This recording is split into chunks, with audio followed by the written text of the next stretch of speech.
सर्वांना नमस्कार. मित्रहो, जेवणानंतर लिंबू पाणी पिण्याचे कोणते फायदे असतात?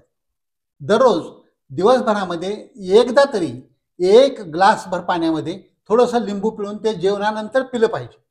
विशेषतः दुपारच्या वेळेला जर हे पिलं तर याचे खूप चांगले फायदे होतात. ते कोणते फायदे होतात ते आज आपण पाहूया. लिंबू जे असतं, या लिंबूमध्ये व्हिटॅमिन सी भरपूर प्रमाणात असतं. तसंच त्याच्यामध्ये व्हिटॅमिन ई, तसंच व्हिटॅमिन B6, तसंच सायट्रिक ॲसिड आणि न्यूट्रिशनल पोषण करणारे घटक चांगल्या प्रकारे असतात. त्यामुळे लिंबाची न्यूट्रिशनल व्हॅल्यू ही चांगली आहे. त्यानं रोगप्रतिकार शक्ती चांगली वाढायला मदत होत असते.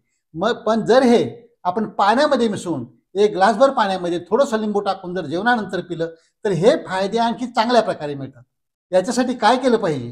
प्रत्येकानं दिवसभरामध्ये एक मध्यम आकाराचं लिंबू, एक लिंबू दिवसभर संपेल अशा रीतीने खाल्लं पाहिजे. ते थोडंसं पाण्यामध्ये टाकून असेल किंवा सकाळच्या थोडंसं नाश्त्यासोबत असेल किंवा दुपारच्या जेवणात थोडं भाजीवर टाकून असेल किंवा संध्याकाळी अशा प्रकारे एक लिंबू मध्यम आकाराचं संपवणं हे अतिशय महत्त्वाचं आहे.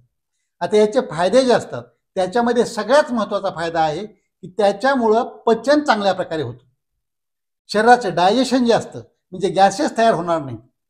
तुमचं अन्न जे खाल्लेलं आहे ते चांगल्या प्रकारे पचन व्हायला, त्याचं शोषण व्हायला, त्याचं रक्तामध्ये जायला आणि त्याचं शरीरासाठी फायदा व्हायला त्याचा चांगल्या प्रकारे मदत होईल. तसंच डायबिटीस म्हणजे जे मधुमेह असतं त्याच्यामधली साखर कंट्रोल करायला लिंबू चांगल्या प्रकारे मदत करत असतं. कारण व्हिटॅमिन सी जे आहे, व्हिटॅमिन सी हे चांगल्या प्रकारचं अँटीऑक्सिडंट आहे. आणि हे अँटीऑक्सिडंट्स काय करत असतात की जे शरीरामध्ये फ्री रॅडिकल्स असतात म्हणजे विषारी घटक जे आपण म्हणतो, किंवा जे घटक शरीरामध्ये सगळ्या पेशींना खराब करायला निघालेले असतात, ते खराब करणारे हे घटक फ्री रॅडिकल्स त्यांची पॉवर न्यूट्रलाइज करण्याचं, त्यांना निकामी करण्याचं, त्यांना क्षीण करण्याचं काम हे अँटीऑक्सिडंट्स करत असतात.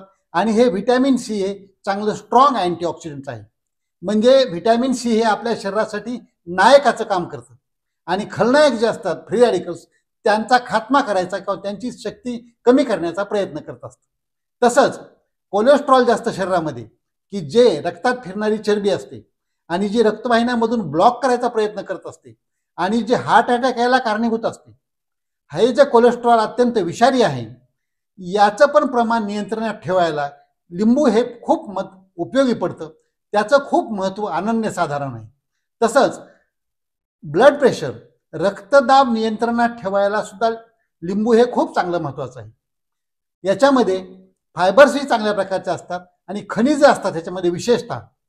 आणि याच्यातली जी खनिजं असतात, क्षार असतात, हे रक्तदाब कंट्रोल करण्याकरता मदत करत असतात. तसंच हे लिंबू आपण टाकून जे पाणी पितो ते पाणी पिल्यामुळं काय होतं, शरीरामध्ये तेवढं अतिरिक्त पाणी जातं म्हणजे शरीर हायड्रेट राहायला मदत होतं. म्हणजे काय होणार नाही, डिहायड्रेशन तुमचं होणार नाही किंवा किडनीसारख्या अवयवाला काम करण्याकरता पाणी कमी पडणार नाही. शरीरात सगळ्या प्रकारे चांगल्या प्रकारचं पाणी राहील, पुरेसं पाणी शरीरामध्ये उपलब्ध राहील आणि सर्व अवयवांना, सर्व पेशींना चांगल्या प्रकारे कार्य करून विषारी घटक जे शरीरामध्ये असतात ते बाहेर काढून टाकण्याकरताच एकदम मार्ग सोपा होईल.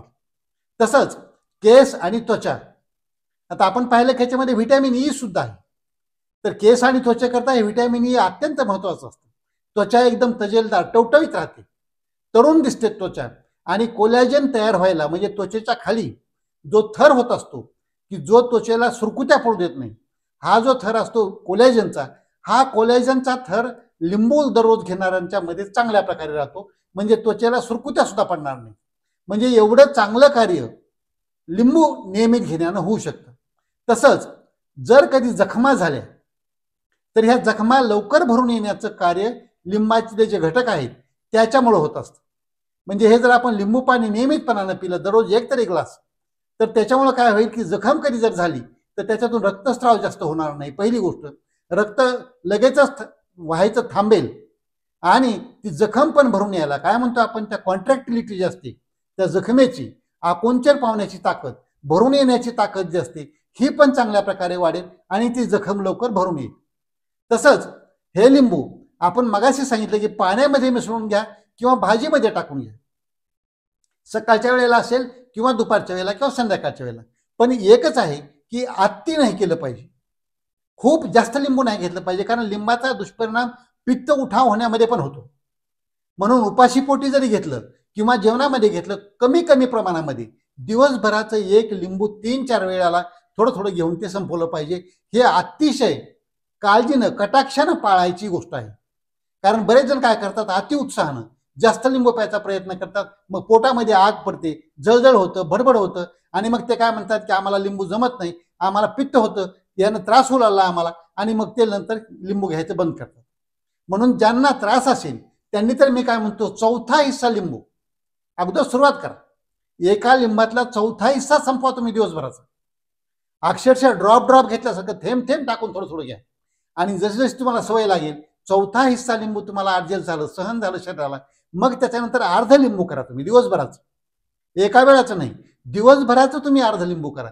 त्यानंतर अर्ध्याचं पुन्हा काय करा, 3/4 करा.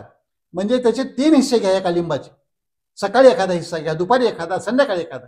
आणि असं झाल्यानंतर मग पाण्यात मिसळून पिणं वगैरे असं करून एका लिंबाची तुम्ही भरती दिवसभरासाठी करू शकता.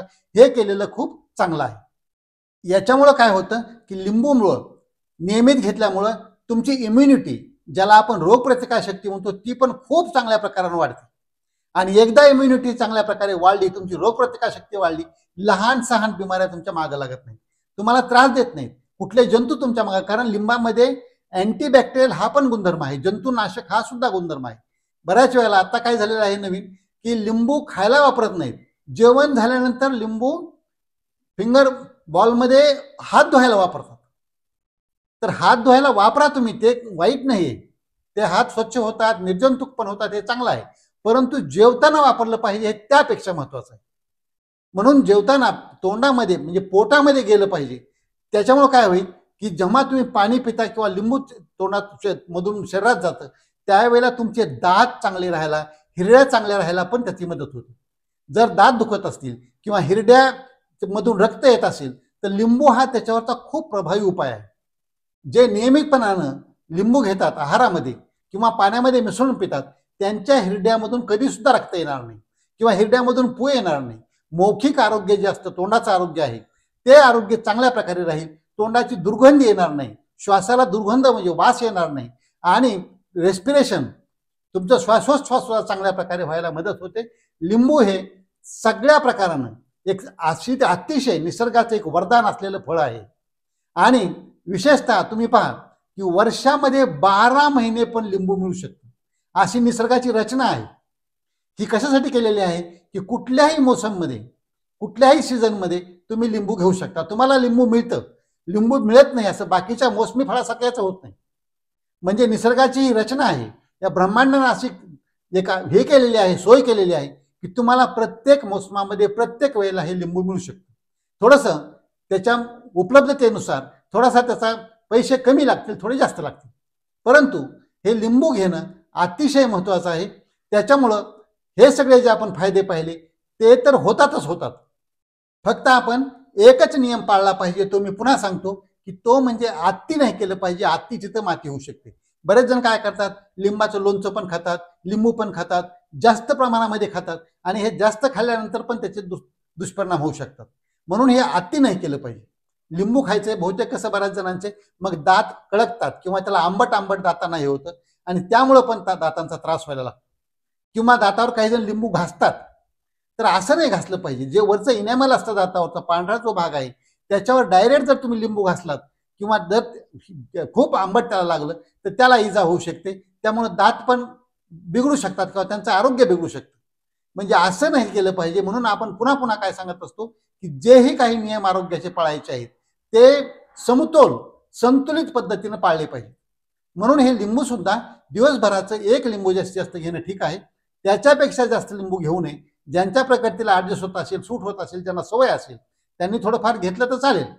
परंतु ज्यांना सवय नाही किंवा जे थोडं कमी प्रमाणात घेतात त्यांनी हे नियमितपणानं घ्यावं. कारण नियमितपणानं घेतल्यानंतरच त्याचे फायदे चांगले होतात. कधी घेतलं कधी नाही घेतलं असं होऊ नये. दिवसभरातून तुम्ही कमीत कमी एक वेळेला तरी, विशेषतः दुपारी जेवण केल्यानंतर एका ग्लासभर पाण्यामध्ये थोडंसं लिंबू पिळून, एक चौथा हिस्सा लिंबू किंवा अर्ध लिंबू पिळून जर तुम्ही ते पिलात तर त्याचा फायदा चांगला होतो. त्याच्यामुळं आहारातले जे आयर्न असतं, लोह असतं, ते सुद्धा शोषण करायला मदत होते. म्हणजे तुमचं हिमोग्लोबिन पण चांगल्या प्रकारे वाढेल आणि रक्ताची कमी उणीव जी असते शरीरामध्ये ती सुद्धा भरून यायला मदत होते. एवढे फायदे आहेत एवढ्या छोट्या दिसणाऱ्या फळाचे आहेत आणि त्याची जी किंमत असेल त्या किंमतीच्या मानानं म्हणजे कॉस्ट बेनिफिट ज्याला आपण म्हणतो तर ते कितीतरी चांगल्या प्रकारानं आहे. म्हणून हे नियमितपणानं घेतलं पाहिजे. ते नियमितपणानं घेऊया आणि निरोगी राहून दीर्घायू होऊया. आजचा व्हिडिओ आवडला असेल इतरांना पाठवा, लाईक करा, कॉमेंट करा आणि डॉक्टर राम जावळे या चॅनलला आजपर्यंत सबस्क्राईब केलं नसेल तर प्लीज सबस्क्राईब करायला विसरू नका. कारण आपलं आरोग्य आणि सत्यमेव जयते सर्व नात्यांश्रेष्ठ मला हेच नाते. जय जवान, जय किसान, जय भारत, जय इंसान. चला दोस्त हो रोगराईला हाकलून